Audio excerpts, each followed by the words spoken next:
Bismillahirrahmanirrahim. Assalamualaikum warahmatullahi wabarakatuh. Innalhamdulillah, salatu wassalamu ala rasulillah wa ala alihi wa sahbihi wa mawalah. La hawla wa la quwata illa billah.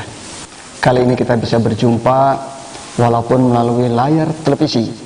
Saya yakin dan percaya Bapak dan Ibu semua dalam keadaan bahagia dunia dan akhirat, karena itu adalah doa yang kita senantiasa panjatkan kepada Allah Subhanahu wa taala setelah kita sholat.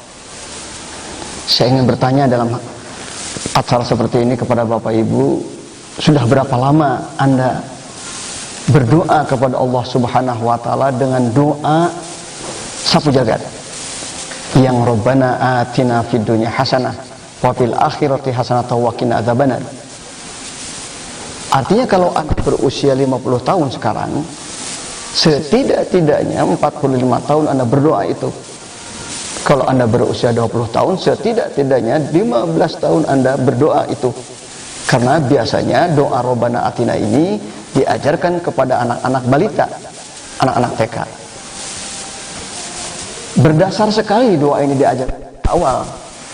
Karena dalam Al-Quran surat Al-Baqarah, a'udzubillahi minasyaitonirrajim, Allah berfirman, wa minhum may yaqulu Rabbana atina fid dunya hasanah wa fil akhirati hasanatan wa qina adzabannar. Pertanyaan saya berikutnya adalah, kira-kira sudahkah doa Anda itu dikabulkan? Yang telah berbelas-belas tahun, bahkan berpuluh-puluh tahun dipanjatkan kepada Allah Subhanahu wa taala. Kalau Anda bingung menjawab sudah atau tidak, perkenankan saya memberikan beberapa indikator orang yang bahagia di dunia dan akhirat. Dalam tafsir Jalalain, dalam tafsir Ibnu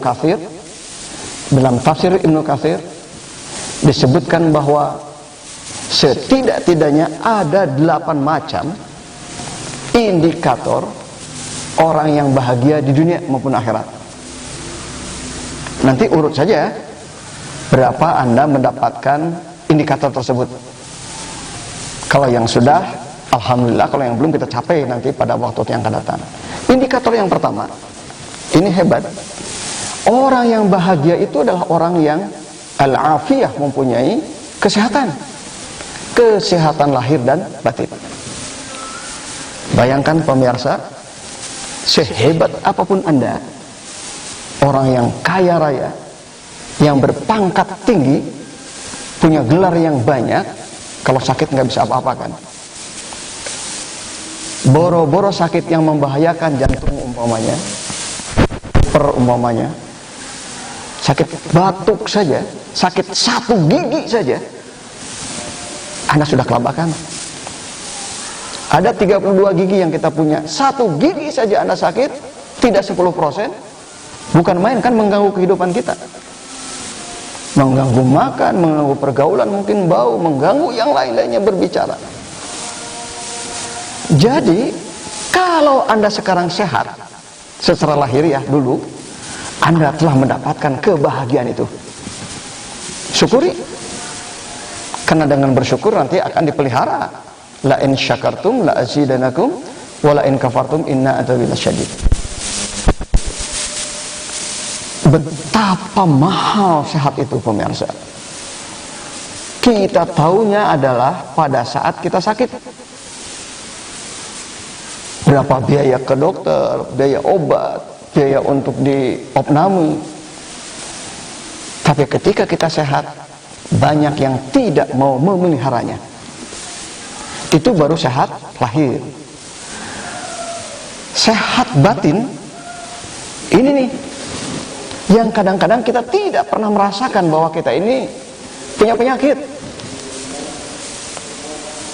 Penyakit iri, penyakit sombong, takabur, itu ya, penyakit hasad, penyakit kikir, banyak banget. Satu saja umpamanya ya. Banyak orang merasa dirinya hebat, mungkin karena gelarnya seabrek, mungkin karena turunannya, mungkin karena punya anak yang berhasil, mungkin karena saudaranya menjadi pejabat, bangga kemana-mana. Ujung-ujungnya dia merasa dirinya adalah sebagai orang yang terbaik. kabur itu. Suatu hari, ini hampir kenyataan, ada seorang ibu baru aja beribadah haji. Begitu nyampe di Bandung, ya mungkin beberapa bulan, ibu fulanah nggak mau itu nengok. 3 kali berturut-turut dipanggil, tapi begitu dipanggil ibu hajah fulanah, ketawa dia dengan tersenyum. Dia tidak mau lagi dipanggil fulanah karena hajinya tertinggal. Padahal orang banyak sekali yang telah ibadah haji bahkan berkali-kali, banyak yang tidak dipanggil. Nabi Muhammad SAW sendiri, sahabat-sahabatnya ada gitu yang manggil Haji Muhammad gitu, Haji Abu Bakar Siddiq, Haji Umar bin Khattab, nggak ada kan? Tapi karena dia ingin sekali, itu karena gara-gara haji. Yang kedua,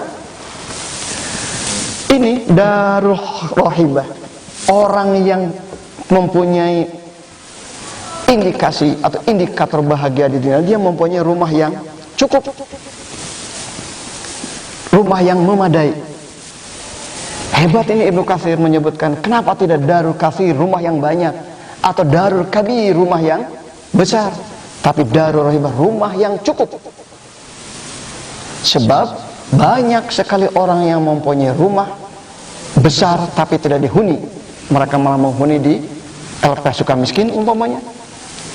Banyak orang yang mempunyai rumah di mana-mana tidak dihuni juga karena dia terlibat korup umpamanya.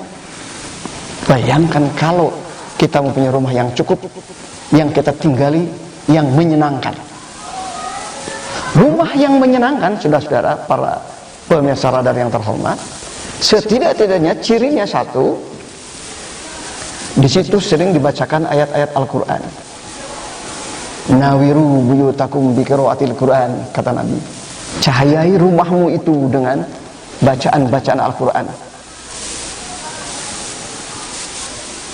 Itu setan, para pemirsa, dalam tanda kutip sampai bosan mendengar lagu-lagu terus. Mus dangdut, mus rock, mus pop, begitu terus. Coba sekali-kali dibacakan ayat-ayat Al-Quran untuk menenangkan, untuk menyamankan rumah kita. Mungkin setan akan kabur itu. Bacanya oleh kita sehari 1 lembar, 2 lembar, tidak apa-apa. Mungkin habis maghrib. Ciri yang kedua, di situ diurus anak yatim. Ana wakafil yatim fil jannah hakadha, kata Nabi. Aku dengan orang yang mengurus anak yatim di jannah, di surga seperti ini, bergandengan rumahnya. Dan ciri yang ketiga rumah yang baik adalah rumah yang mempunyai fungsi-fungsi yang utama. Punya kamar buat orang tuanya, punya kamar buat anaknya yang laki-laki dan perempuan, punya kamar buat yang pembantunya. Jadi memang harus besar rumahnya, harus cukup. Walaupun mungkin hanya ruangan-ruangan kecil lah, tidak terlalu besar. Itu baru 2, para pemirsa yang terhormat, dari sekian banyak ciri atau indikator orang yang bahagia di dunia. Pada episode yang berikutnya akan kami sampaikan apa ciri lain, indikator lain orang yang bahagia ini. Saat ini kita cukup sampai di sini. Mudah-mudahan kita bisa nyambung pada waktu yang akan datang. Assalamualaikum warahmatullahi wabarakatuh.